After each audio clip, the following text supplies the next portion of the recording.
Squeeze one, squeeze two. This is the Temple Challenge Cup, and it's Cambridge University lightweights on the left of our picture against the University of Washington, USA. Two mighty rowing universities. The lightweights on the left and the heavyweights on the right. Who's it going to be? Yeah, a lot of tradition behind both these universities, Cambridge v Washington. It's a mix of lightweights and Goldie rowing for Cambridge, putting this together reasonably, sort of, after all the exams and school terms and boat race and stuff. And, at the moment, Washington, though, are looking really strong. Look at that shot, sign on. A lot of power going down, really efficiently, laying it down, quite a high rate, determined to get out and try and stamp their authority on this. Yeah, the Washington crew says horsepower all the way through the boat, doesn't it? It's a combination of the first, second and third varsity boats, I believe. And, well, they've got a great history here at Henley and really strong, determined, and as you said, Kath, quite high rating start. And Cambridge haven't been able to answer that early question. The question now for Cambridge is, well, can they get through efficiency to say something on terms? But I think at this point, Washington really want to separate away from Cambridge. Now we're coming to join the race live midway through the course, looking overhead at the Washington crew with the big W's. Cox there glances back over his shoulder. Zach Kasler making sure that he knows exactly how far behind the Cambridge crew are. Well, he's got quite a degree of cushion now. Wow, it's an impressive crew. I'd imagine if you put those 8 guys on ergos, there'd be some pretty high scores coming out, and they can put it into the water effectively as well, coming right out around the pins to get really good length of stroke, applying it.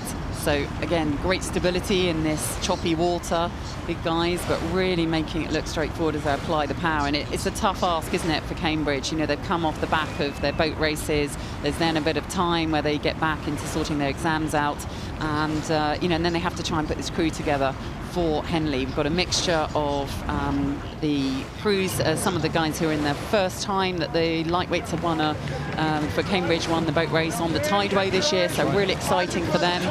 We've got Harry Fieldhouse, who's going to be the new lightweight president. Yeah, sitting at 3 there. Harry looking good, but as you say, yeah, really tough race for the Cambridge, mostly lightweights to go up against the heavyweight men of Washington. And I think, looking at that's lightweights trying to row well through very, very tough and windy conditions.